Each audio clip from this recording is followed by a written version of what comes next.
Selamat sore sahabat-sahabat tani setanah air. Bertemu kembali di Petani Kreatif Mandiri Channel.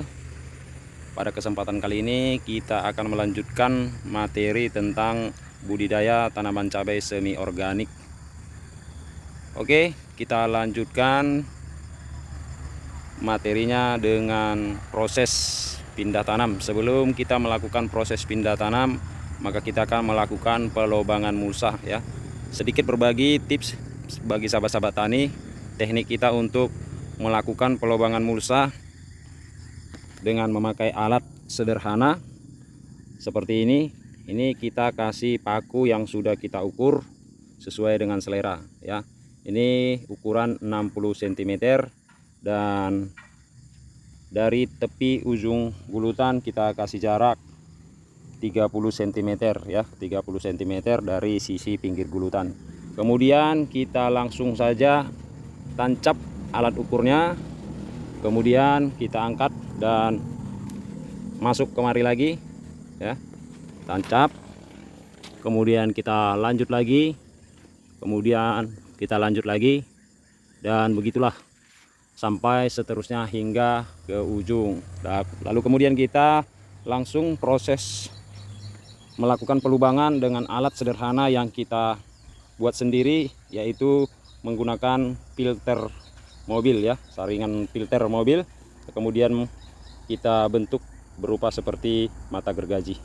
Kemudian kalau boleh di grenda atau diasah biar tajam ya, biar tajam.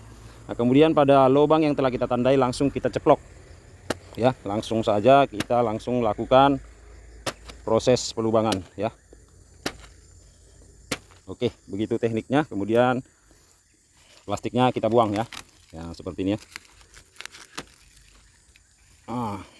Nah, setelah proses pelubangan selesai, kita lakukan penyepraian ya. Kita lakukan penyepraian dekomposer pengurai.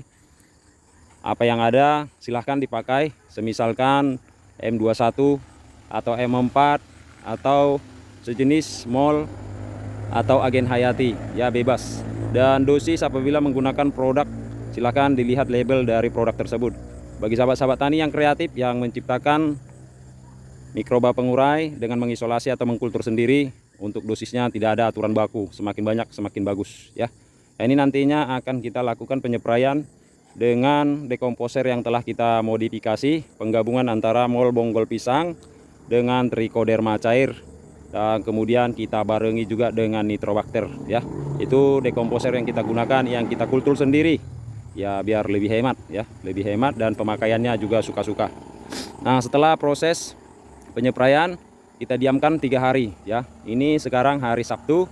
Nah, mungkin Senin langsung kita pindah tanam ya. Ini hari Sabtu. Nah, setelah kita lakukan penyepraian, hari Senin kita baru pindah tanam benih. Nanti kita bisa melakukan perlakuan kepada benih untuk memperkuat tingkat daya stresnya ya.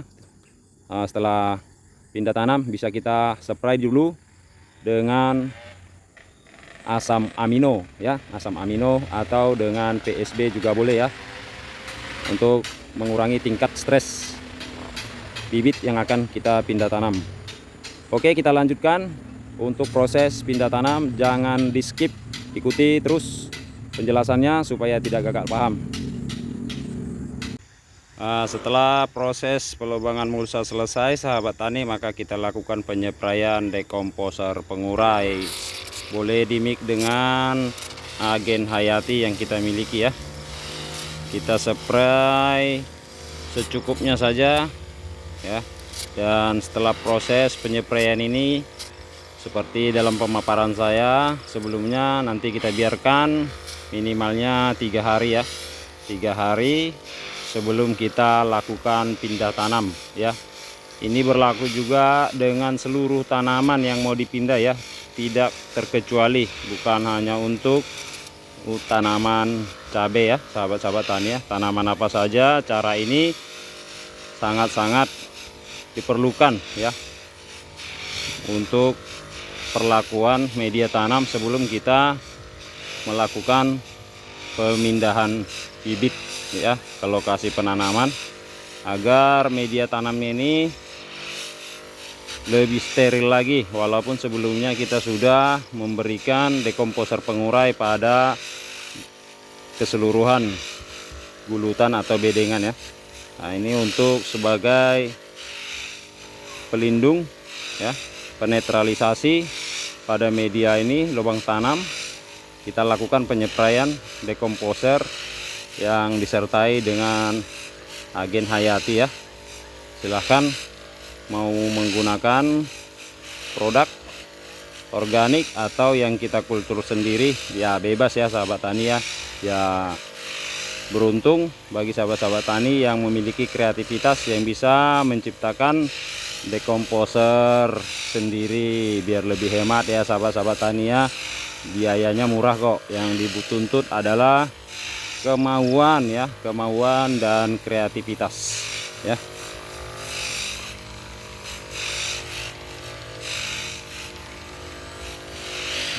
Nah, oke sahabat tani, setelah proses penyepraian ini kita biarkan 3 hari, baru nanti kita pindah tanam ya. Silakan diikuti bagaimana proses pindah tanam yang benar untuk menghindari daripada kasus kerusakan pada akar tanaman yang sering diabaikan oleh sebagian petani ya, yang mengakibatkan nantinya tanaman menjadi keriting ya, menjadi keriting yang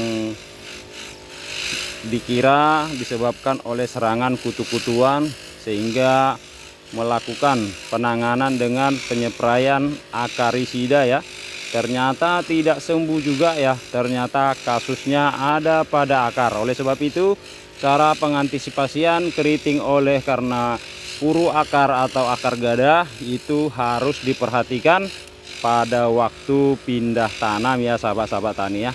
Oke, kita lanjutkan proses pindah tanam, jangan di skip ya. Ikuti selanjutnya penjelasannya supaya tidak gagal paham.